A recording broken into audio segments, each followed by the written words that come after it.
हमारा अध्याय चल रहा है जल संसाधन और हमारी परीक्षा के अभी बहुत ही कम दिन रहे हैं।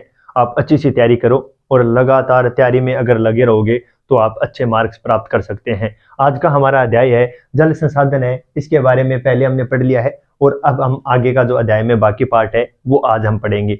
आज हम बात करेंगे जल का पुनः चक्र तथा पुनः उपयोग के बारे में। अब जल का पुनः चक्र करके हम क्या कर सकते हैं? हमें पता है कि जल का पुनः उपयोग कर हम अलवणीय जल के जो हमारे सामने जो समस्याएं होती है, साफ जल की जो समस्याएं होती है, हर किसी को उपलब्ध नहीं होता है, उस समस्या से थोड़ा बहुत हम छुटकारा पा सकते हैं। अब हम इससे छुटकारा पाएंगे कैसे, इसके बारे में हम आज जानेंगे। आज का हमारा पॉइंट रहेगा जल का पुनः चक्र तथा पुनः उपयोग के बारे में। इससे क्या होता है कि अलवणीय जो जल होता है उसकी उपलब्धता को सुधारा जा सकता है। यानी जो अलवणीय जल है, जो शुद्ध जल है, उसकी जो उपलब्धता हमारे पास कम है उसको सुधारा जा सकता है, उसमें सुधार किया जा सकता है। अगर हम बात करें कि ये कैसे किया जा सकता है, अलवणीय जल में कैसे सुधार किया जा सकता है, उसका बार बार हम उपयोग कैसे करेंगे, तो हमें ध्यान में रखना है कि जो कम गुणवत्ता वाला जो जल होता है उसका प्रयोग हमें अग्निशमन में करना चाहिए।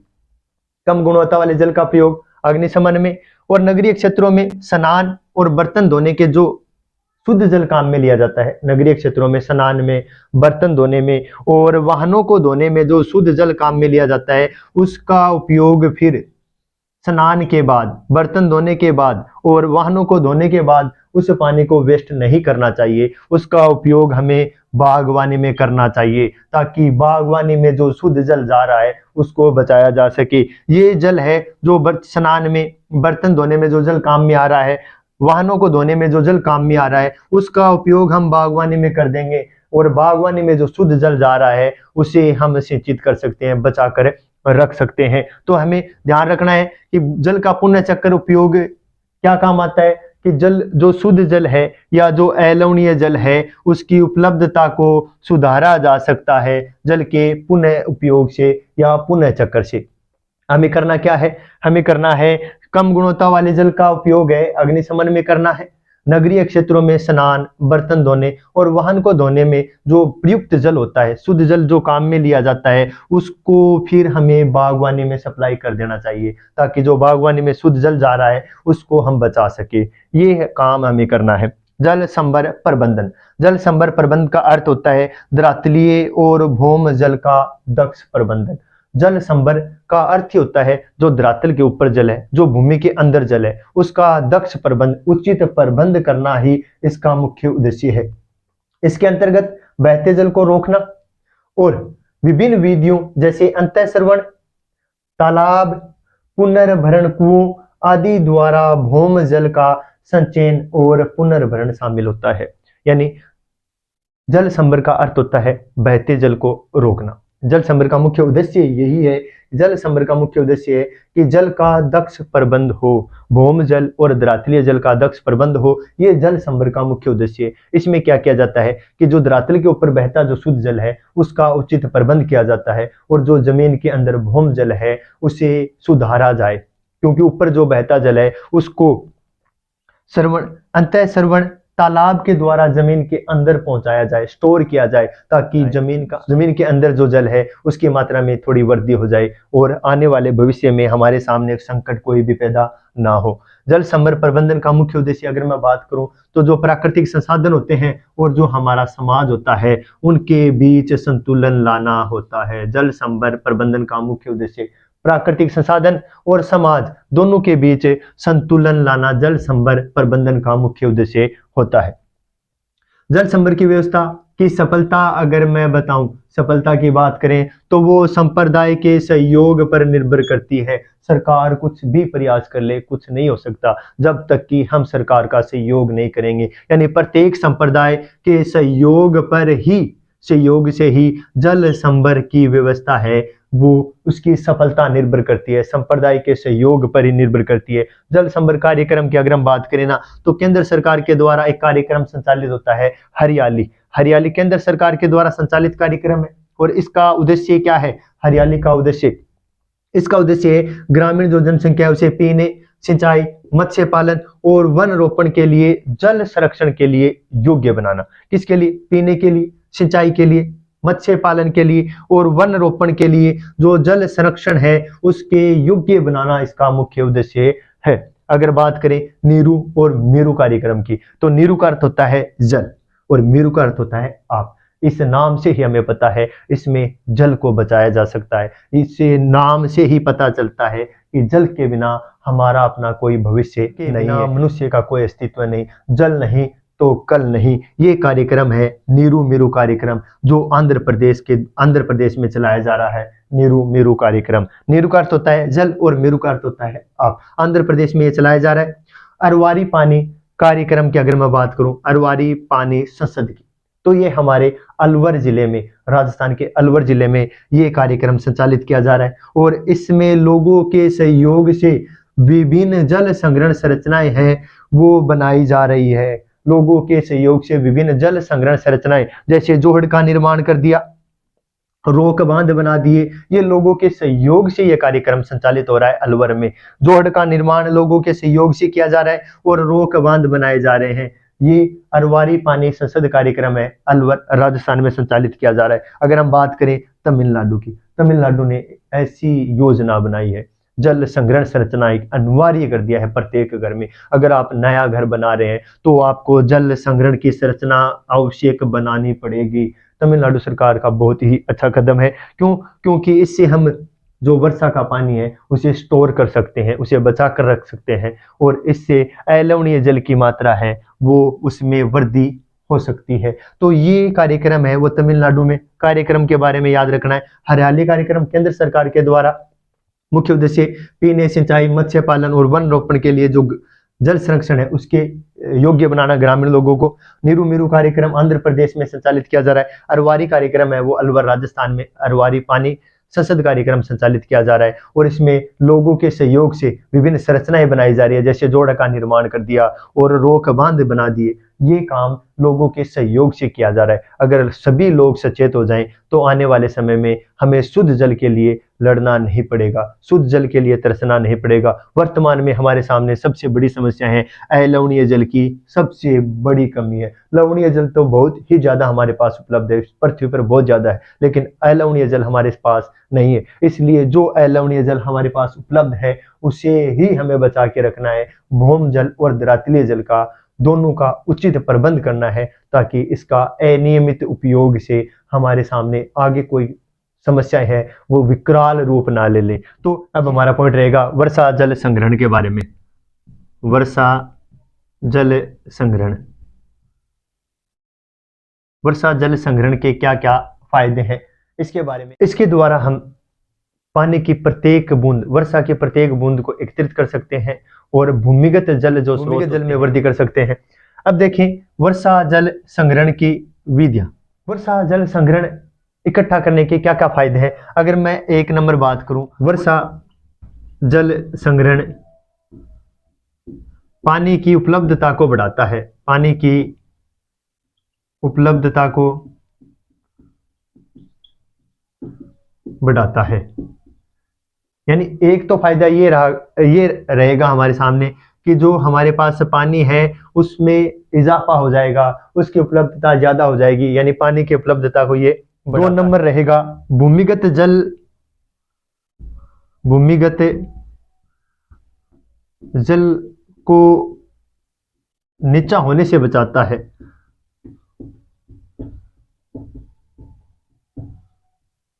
यानी एक तो जल की जो उपलब्धता है, जल की जो उपलब्धता है उसको बढ़ाता है। एक भूमिगत जल है जिसे हम लगातार काम में लेंगे तो वो नीचा जा रहा है, उसको नीचा जाने से भी ये वर्षा जल संग्रहण है ये उसे नीचा जाने से भी रोकता है।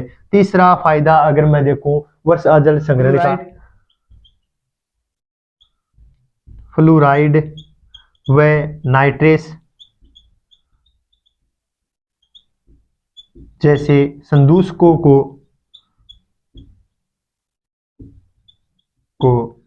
कम करके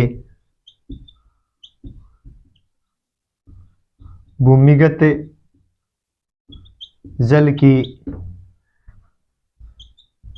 गुणवत्ता बढ़ाता है। ये वर्षा जल संग्रहण के फायदे हैं। एक नंबर फायदा देखें तो वर्षा जल संग्रहण पानी की उपलब्धता को बढ़ाता है। दूसरा, भूमिगत जल जो लगातार नीचे जा रहा है उसे नीचा होने से बचाता है। तीसरा, फ्लोराइड और नाइट्रस जैसे संदूषक होते हैं वो उसको कम करके भूमिगत जल की गुणवत्ता को लगातार ये बढ़ाता रहता है। वर्षा जल संग्रहण की अगर हम बात करें ना, अलग अलग क्षेत्रों में अलग अलग विधियां हैं वो प्रचलित है। अगर हम राजस्थान की बात करें तो राजस्थान में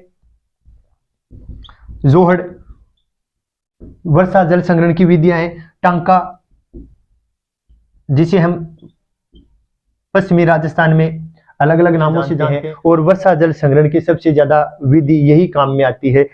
राजस्थान में जोहड़, टांका, कुंड, यानी जो टांका या कुंड की मैं बात करूं तो ये एक भूमिगत संरचना होती है और ऊपर से ढकी हुई होती है ताकि पानी को स्टोर किया जा सके और उसे अच्छा रखा जा सके, इसलिए ऊपर से इसे ढक दिया जाता है। और ये राजस्थान में वर्षा जल संग्रहण की प्राचीन विधि है, परंपरागत विधियों की अगर मैं बात करूं तो झील, तालाब, वर्षा जल संग्रहण की विधियां हैं। राजस्थान में जोहड़ और टांका वर्षा जल संग्रहण की परंपरागत विधि है। और अन्य विधियों की अगर हम बात करें वर्षा जल संग्रहण की, झील है, तालाब है, ये वर्षा जल संग्रहण की विधियां हैं। वर्षा जल संग्रहण हमें क्यों करना चाहिए? क्योंकि ये पानी की उपलब्धता को बढ़ाता है, भूमिगत जल को नीचा होने से बचाता है और संदूषकों को कम करके, फ्लोराइड और नाइट्रस जैसे संदूषक होते हैं उनको कम करके भूमिगत जो जल होता है उसकी गुणवत्ता को भी लगातार बढ़ाता रहता है। और वर्षा जल संग्रहण की विधियां झील और तालाब हैं, जबकि राजस्थान में जोड़ और टांका यानी भूमिगत संरचना होती है जो ऊपर से ढकी हुई होती है, ये वर्षा जल संग्रहण की विधियां हैं। अब हम देखेंगे भारतीय राष्ट्रीय जल नीति 2002 की मुख्य विशेषताएं। जल नीति 2002 की मुख्य विशेषताओं की अगर हम बात करें तो इसमें 7 विशेषताएं बताई गई है।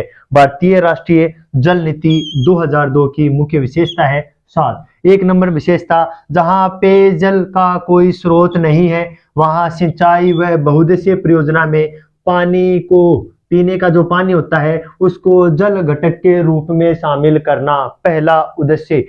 भारतीय राष्ट्रीय जल नीति 2002 की मुख्य विशेषताएं, इसमें पहली विशेषता है जहां पीने के जल का कोई स्रोत नहीं है उसे बहुउद्देशीय परियोजना और सिंचाई के साथ पीने के जल को मुख्य घटक के रूप में सम्मिलित करना चाहिए। दूसरी विशेषता है कि पहली प्राथमिकता है वो पेयजल सभी को, चाहे वो मानव जात हो या फिर प्राणी जात हो, सभी को पेयजल उपलब्ध करवाना। दूसरा मुख्य उद्देश्य सभी को पेयजल उपलब्ध करवाना, यानी सभी मानव जाति और सभी प्राणियों को पेयजल उपलब्ध करवाना इसका दूसरा उद्देश्य है।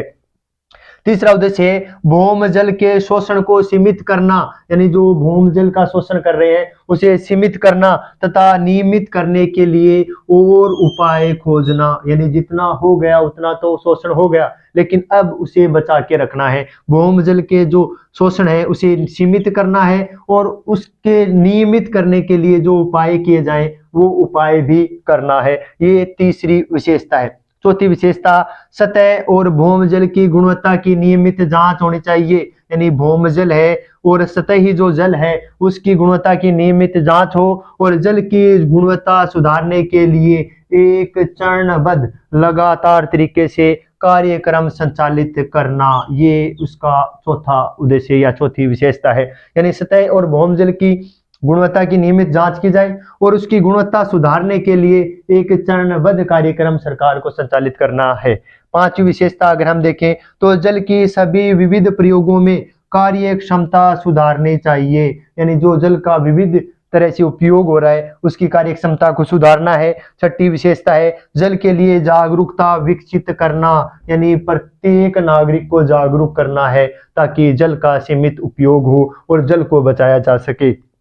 सातवीं विशेषता है शिक्षा, विनिमय, उपक्रम, प्रेरक और अनुकरणों द्वारा संरक्षण चेतना बढ़ानी चाहिए, यानी शिक्षा के द्वारा, उपक्रमणों के द्वारा, प्रेरकों के द्वारा, अनुकरणों के द्वारा हमें शिक्षा चेतना बढ़ानी चाहिए। ये राष्ट्रीय जल नीति, भारतीय राष्ट्रीय जल नीति 2002 की मुख्य विशेषता है। पहली विशेषता, जहां कोई स्रोत नहीं है पीने के पानी का वहां पर इसे मुख्य घटक के रूप में शामिल करना है। दूसरी, पहली प्राथमिकता ये रहनी चाहिए कि सभी को, चाहे मानव जात हो चाहे वो प्राणी जात हो, सभी को पेयजल उपलब्ध करवाना है। तीसरी विशेषता है कि भौम जल के शोषण को सीमित करना है तथा उसको नियमित करना और उसके लिए उपाय बनाना, ये तीसरी विशेषता। चौथी, स्थायी और भौम जल की गुणवत्ता की लगातार जांच होनी चाहिए और चरणबद्ध तरीके से कोई प्रोग्राम संचालित होना चाहिए जिसकी गुणवत्ता लगातार सुधारी जा सके।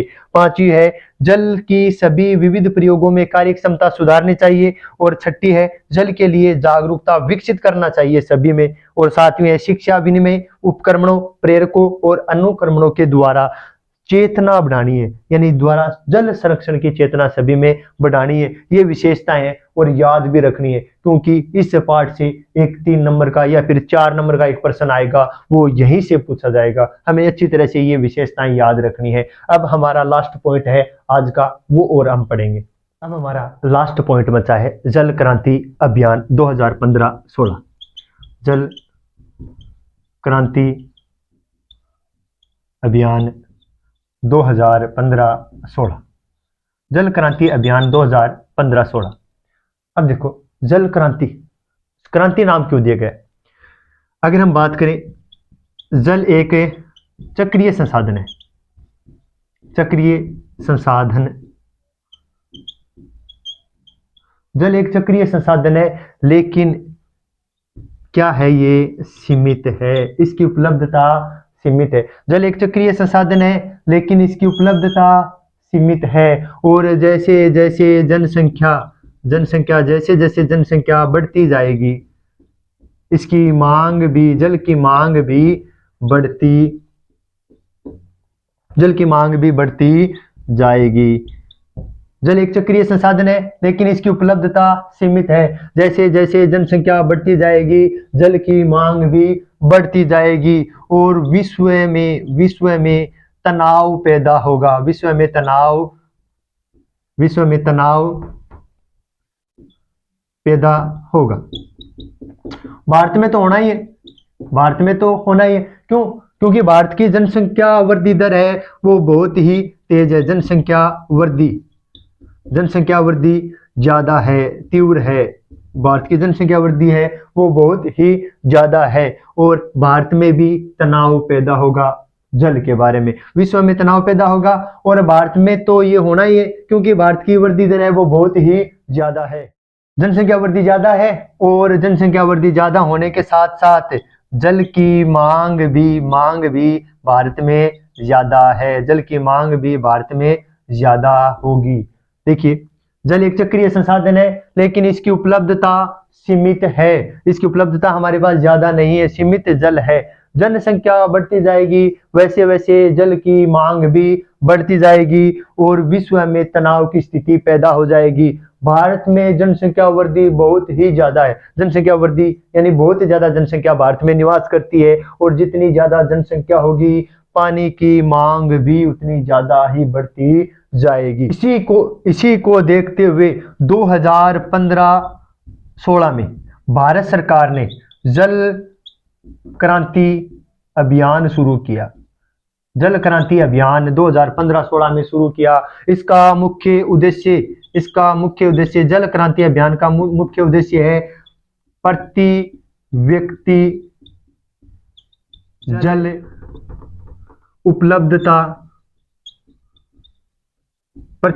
जल उपलब्धता सुनिश्चित करना इसका मुख्य उद्देश्य है। यानी जल एक चक्रीय संसाधन है लेकिन इसकी उपलब्धता हमारे पास सीमित है। जैसे जैसे जनसंख्या बढ़ती जाएगी जल की मांग भी बढ़ती जाएगी और विश्व में तनाव की स्थिति पैदा होगी। हमारे भारत में जनसंख्या वैसे ही सबसे ज्यादा है, चीन के बाद दूसरे स्थान पर हमारा भारत जनसंख्या में आता है। वृद्धि दर हमारी ज्यादा है, इसलिए जितनी ज्यादा जनसंख्या होगी जल की मांग भी उतनी ज्यादा होगी। और बढ़ती जनसंख्या को देखते हुए भारत सरकार ने 2015-16 में जल क्रांति अभियान शुरू किया था। इसका उद्देश्य है प्रति व्यक्ति जल उपलब्धता सुनिश्चित करना और हमारे गाँव में, शहरों में अभी भी पारंपरिक विधियों से जल संग्रहण किया जाता है। जल क्रांति अभियान के तहत क्या क्या काम किए जाएंगे?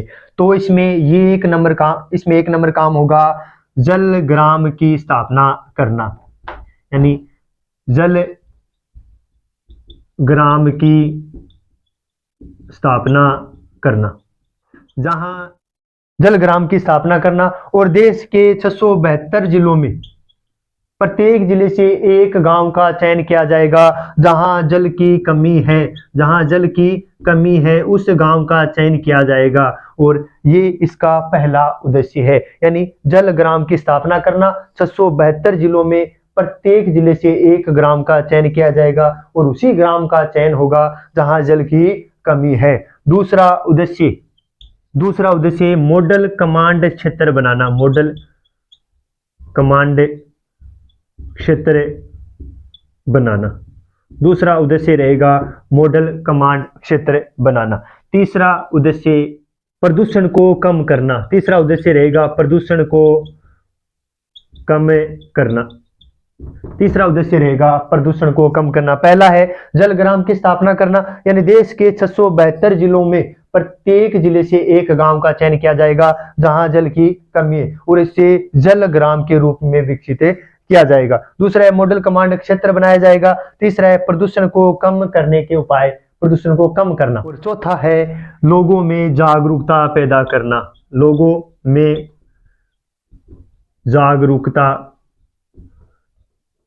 पैदा करना। चौथा रहेगा लोगों में जागरूकता पैदा करना। ये चार इसके उद्देश्य रहेंगे। पहला जल ग्राम की स्थापना करना, दूसरा मॉडल कमांड क्षेत्र बनाना, तीसरा प्रदूषण को कम करना और चौथा रहेगा लोगों में जागरूकता पैदा करना, चाहे वो टीवी हो, रेडियो हो, समाचार पत्र हो या फिर और मीडिया हो, उसके माध्यम से लोगों में जागरूकता पैदा करना। ये था हमारा पाठ जल संसाधन। आशा करता हूं पूरा का पूरा पाठ है वो आपको अच्छी तरह समझ में आ गया होगा।